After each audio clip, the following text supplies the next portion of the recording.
Lord. Okay. Music. I heard you say something about Dababy. You like Dababy? Oh yes. What you like about him? Let me just ask you that real quick. He just, yeah, it's a difference when somebody's just rapping, but when you rapping and just, for one, it's like he sounds so educated, the way he rap and the way all his words just come off, and you can actually understand. It's just like he's so aggressively speaking, but he's speaking real shit. Okay. Like Lil Baby, all them nigga, I can't really. Now Money Man, I fuck with Money Man. Like he always gonna be my #1 type shit. I can't really get into Money Bag, yo, none of them niggas, but Dababy and Money Man. Would you relate that type of rap to the type of music you would do if you was in the industry? Like, is that the type of music you do? Because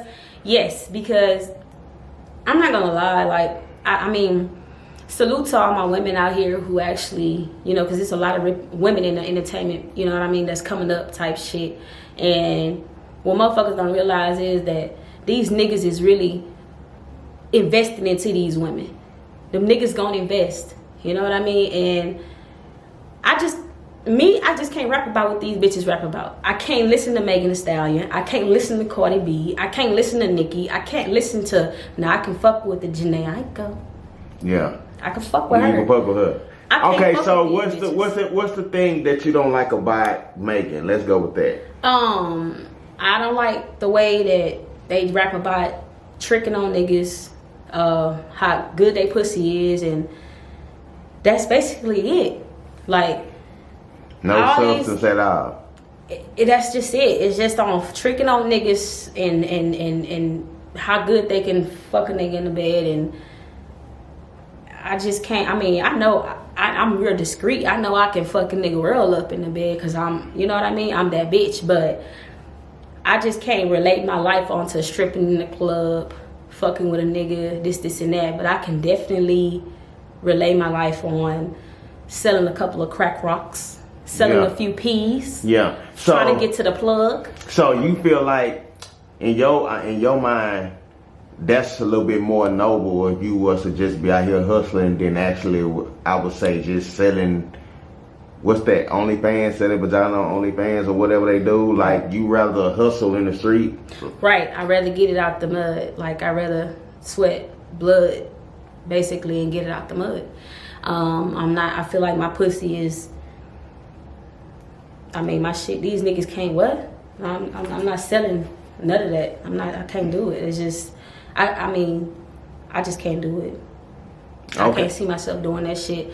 As much as I want to, as much as niggas say, even my sister say the same shit. Bitch, you need to use your looks. Bitch, you would have been up there. I'm aware. Yeah. But I'm really just, I don't want the easy route. You know what I mean? Like, I mean, it's cool or whatever, you know, but when it comes to opening my legs, like, bitch, my pussy ain't even gonna get wet knowing that you buying pussy. Yeah. But then if you fuck a nigga for money, you a hoe, like I stated. And if you fuck a nigga for no money, you easy. Yeah. So how about fuck a nigga at all? And then when I want a nut, come on, bring your face. That's it. Yeah. Okay, so relationships. So, like, what do you think is a good quality for a man to have in a relationship? Like, what you look for when you first meet a guy? Like, what attracts you when you meet a guy? What's a guy that you can see like that's relationship material? An understanding guy, just a nigga that's just applying pressure. Honestly, I'm not. Ever since I've been separated, yes, I am married, but I'm divorcing, and yeah, we're gonna get into that too. Yeah. So at that point, it's just like, at this point, I really don't know what the fuck I'm looking for in a nigga, because it seems like all these niggas is the same. Okay, let me back up then. Like, before you got married to the person you're going through the divorce with now, like, what would you look for to do? Like, what attracted you to him? Let me ask you that then. Man, this shit gonna be funny. Okay, so this nigga, as I stated with the person before that, he had me kind of in shock because, like, he threatened me all the time and shit like that. And when I met my ex-husband, it was like, he said some shit and I was like, I fell in love, like, right there. And it was just off him saying something? Okay, let me God. ask you. It's like I seen. Had y'all had sex yet? If you mind, had y'all at that point y'all had not had sex? It's just off his vibe of conversation. Off his vibe. You was in love. Yeah. Bam. Okay, go ahead. I felt for him. Yeah, it was like. What do you say if you don't mind me asking? Cause niggas gonna look at this shit and they gonna be like, I'm gonna use that shit. I swear to God. No, it was a song. And it was when Kevin Gates' song had came out. It gotta be Kevin, goddammit. Yeah. But the Kevin Gates song was when you're a lonely night and need somebody by your side. Yeah. So me being in my mind, I was already afraid of my ex before that, of him coming after me, because I literally dropped everything and moved on him. Okay. Like I literally, like he came there and I was gone. Okay. And on the part where Kevin Gates said, what did he say? He won't disrespect you, not ever. That's what he said. Yeah. And when he said that part, and my husband looked at me and he was like, he would protect me and he would never let that nigga disrespect me, not ever. I was like, and that was it. At that point, I wasn't scared of that nigga no more. I was like, whatever. Every time he answered the phone, I give it to my husband. My husband like, nigga, what's up? Like, the nigga was still calling? Hold on. So, hold on. The dude, hold on, backtrack. The dude from 5 years, he was still calling. Like, how did he get the new number? Because I know you. No, I didn't change my number. I just blocked him. And how he would call from other phones or something? Private. Nigga called private. Nigga called from his mama phone, his sister phone. Bam, he called you and the new dude, which is your husband at this time, or the dude you were seeing. He answered the phone, go. Mm-hmm. He answered the phone and just was like, nigga, what's up? Like, this her nigga. What's up? And he was just like, oh, 100, nigga, 100, that's all I needed to hear. And hang up and call right back. Like. And the nigga, it's the same shit. Same shit. So, at that point, my husband basically was like, block this nigga, you need to change your number. And I was like, all right. So I changed my number, and the nigga knew it was real when he seen that I moved. Yeah. So at that point, while my ex was calling me, my husband, his bitch was calling him. And we finna get into that. So let's back up again. So he said the Kevin Gates line, you fell in love. Like, what happened after that? Like, did y'all move in together? Like, did y'all come to a mutual agreement to be together? Like, I met this nigga at AT&T. Okay. The call center. And everybody in the call center was like, who is that? Who is that? And I'm like, damn. You know what I mean? So I seen him, we locked out. And then after that, I seen him in the hallway. And the nigga, it was like he was shy to talk. And that was kind of like, it was like a turn on to me at that time. You know what I mean? Like, he was real shy. But at that point, the nigga got my number. We started chopping it up and shit. And nigga was staying with his fucking mom, ill. Now that I think back. Yeah. He was staying with his mom. And he was getting into fights with his uncle. And every day he'll call me. We'll be on the phone, sleep type shit. And this so basically, when he was going through something, you was basically there for him at that time? Right. Okay, so. And I just told him, I'm like, man, fuck it. You ain't got to deal with that. Like, I always have my own place. I always have my own shit. Like, I'm that bitch. I don't believe in living with, But I was like, man, fuck that shit, man. Just come stay with me. And he was like, what? Like, for real? And the nigga was like, man, you kid. Like, you bullshit. I'm like, man, get your shit and come on. And he got in a fight with his uncle that night. And nigga brought all his shit and came live with me. This was 3 weeks after we met. Damn. And that's probably why he didn't really believe. Yeah, and the nigga married me 3 months after we met. So basically 3 months after the day y'all met, he used the Kevin Gates. Y'all got married. Yeah. He used the Kevin Gates like the first week. And then 3 months from that time, y'all got married. 3 weeks from that, he moved in with me. And 2 months from that, y'all got married. Yeah.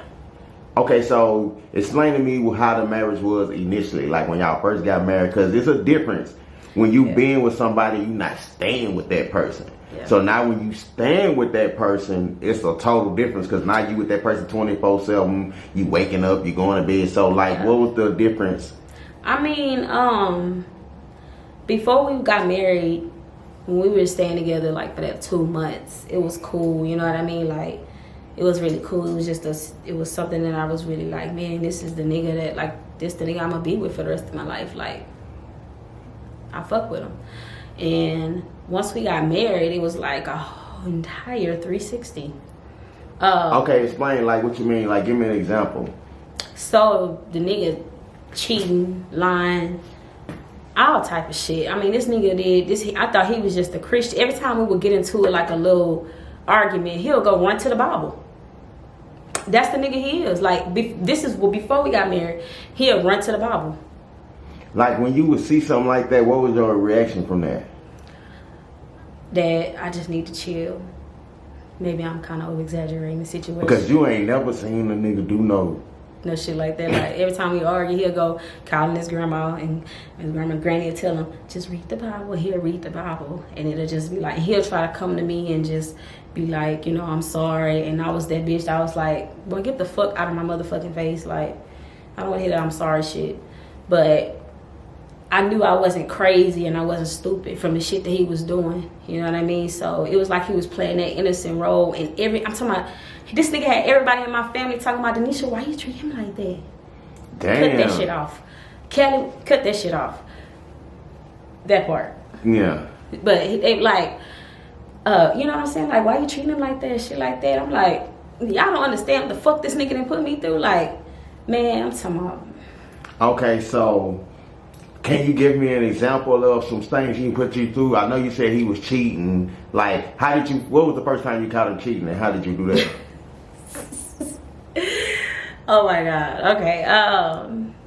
So the first time was, like I said, we work at the same job. And it was two, like, little young hoes, like 19 years old. My husband, like, he 30 now, but he was like 20 something at that time. But it was some young hoes, and they came over there and like, oh my God, you are so pretty type shit. Some new bitches, and I'm not really friendly, so I'm like, oh, thank you. And then she was like, and they had said something. They asked me what I was doing for lunch or some shit like that, and I was like, girl, I'm probably finna get something from my husband. They were like, your husband work here? I was like, yeah. And they were like, who is your husband? I was like, Kurt. And she did like this to her friend. I'm like, did you catch on to anything at that time? Like, did you have any woman's intuition? I said, like, and I clearly asked her. I said, why you looking like that? Yeah. And she was like, oh, nothing. We had just was talking to him up over there, and he had just gave my friend his number. Oh. She said that? Yeah. Bam. So that conversation was over. You ran into him. I went out, checked him. I'm like, you know what I'm saying? Like, whatever. Cool. But the first time I actually, because me, I don't give a fuck what a bitch say, because I don't trust no bitch or no nigga. Honestly. Yeah. I don't trust now human species. Yeah. And it's like, when I came over there, the first time I actually caught this nigga, the bitch was sitting on a car that I bought. Describe the situation. What was he? What was you? How did you catch? Man, I was fucked up one. And this was like maybe a week after this shit happened with the bitch at the call center. Okay. Mama, the bitch I caught him fucking over me with worked at the call center too, but on the other side. Okay.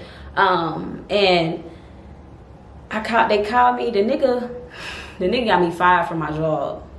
And he got me fired because, we work at the same, this nigga basically threw me under the bus. Because he came to my car. First, I was serving somebody up there. I was serving a little bitch some pills. And mommy, I used to serve my husband oil. So, niggas used to walk up to him like, bro, your wife got she got the oil, she got the good shit. Why you ain't going to her? You walking around asking nigga who got the oil. Yeah. So he told my man, nah, I ain't hating. So when the bitch came to my car, she was like, girl, we just seen Kurt, and he in a training class, falling asleep in class. I'm like, oh yeah? I was like, oh, okay. So I'm calling him, blowing his phone up. I get no answer. Mind me, I'm outside the call center. I'm like downstairs. Okay. So some tell me to drive into the parking garage. I drive to the parking garage. This nigga on the phone.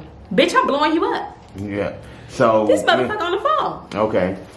This nigga on the phone, I pull up, I'm saying, bitch, you don't see me calling you? Okay, what'd he say? Man, I'm gonna call you back. This bitch tripping again. That's yeah. That was his exact word. Right. Wow. So it was the bitch he was on the phone with, right? This nigga said he was on the phone with his sister. So I said, let me see.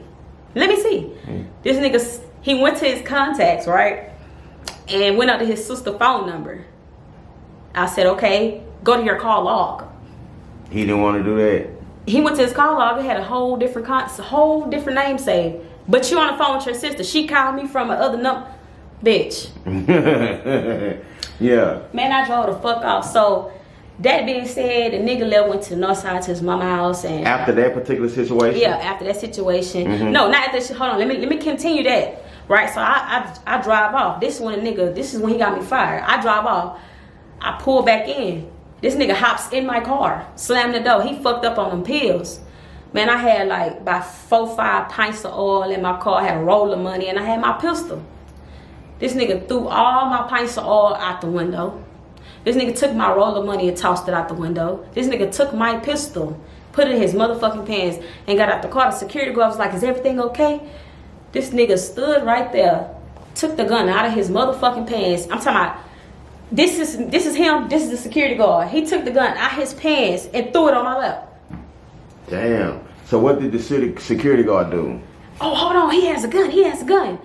What my dumb ass do? Now he just basically threw the gun on my lap. I said, no sir, no sir, no sir. This is mine. I'm licensed to have this. Please just let me, ma'am, you need to leave the premises. Do you work here? Do you belong here? Yes, I do work there. I'm suspended. Well, you need to leave the premises. I left the premises. Mommy, all my shit was there. Why the same bitch that I was serving called me saying, why the fuck Kurt out here picking up all your motherfucking, your drink and your money and shit, putting it in his motherfucking backpack? I call this nigga. He told me he don't got it. Bum. Roach. Yeah. So, damn. Man, when a week later, I'm fucked up. I had just got through seeing a nigga probably like an hour prior. He was crying. I'm talking about falling out of my car. Please just take me back. I'm sorry. Please just let me come home. I need my wife. I need my family. I said, man, I can't do it. I drove off. I promise you. I was so fucked up. I had been drinking. I had popped a few pills. I was so fucked up back then because I needed to stay up. I sold drugs. I couldn't even drive home. I drove right across the street to the Whataburger, and I couldn't drive no more. I called this nigga, blowing him up. Mommy, he just got through crying about he wanted to come home, dropping tears. I called this nigga. Why in the fuck he ain't answer? So I said, Lord, just give me strength. I prayed. I said, God, please just give me strength. Man, I pull out the parking lot and go literally right across the street, and I sat there. I'm calling. I see a light-skinned bitch, and I see a little dark-skinned bitch walking up. And so I'm like, what the fuck? The bitch had the nerve to go sit on the car that I bought, which is my husband's car at the time. I bought it. So I left the window down. I said, you looking for somebody? She was calling his phone too. So I'm like, you looking for somebody? You waiting on somebody? She was like, oh yeah, I was just trying to. I said, you know the person who car you sitting on? She said, yeah, I was just trying to see where he was at. I'm trying to buy some weed from Kurt. Are you trying to buy some weed? Kurt don't sell weed. Confused. I said, but I got some pressure if you want to buy some weed. And she was like, oh, well, can I just smell it? Because I don't really buy weed from anybody, bitch. I'm his wife. And I said, you got about 4 seconds to walk up the motherfucking stairs and tell a nigga to come down, or bitch, I'm finna pop you and your friend, and I'm finna kill this nigga and his brother. I swear to God. I heard this nigga from downstairs. That nigga said, fuck, real loud. I heard him from in the house. I said, man, this nigga would not, I'm talking about the gate, the entry gate from where I was parked. He knew I had my pistol. That nigga would not move from over there. He wouldn't move. He just talking, yelling across the street. Da, da, da, da. And man, what the fuck you doing? You stupid, bitch, you stupid. I'm stupid. Bitch, you done got caught. After that, it was just like and it's the same bitch that he said, the bitch called him on three-way. He was using his child. She was like, nigga, you can't even buy your son McDonald's, and you asking me for money. I said, okay, go ahead, call him on three-way. She called him. This nigga said, I called him. And I said, so you ain't cheating, so you ain't fucking with this bitch no more? He said, my man, no, baby, I swear to God, man, I promise you, man, no, I ain't fucking with her, man. The bitch, she couldn't hold it. She said, really, Kurt? You got me fucked up. And the line dropped. I'm like, this nigga.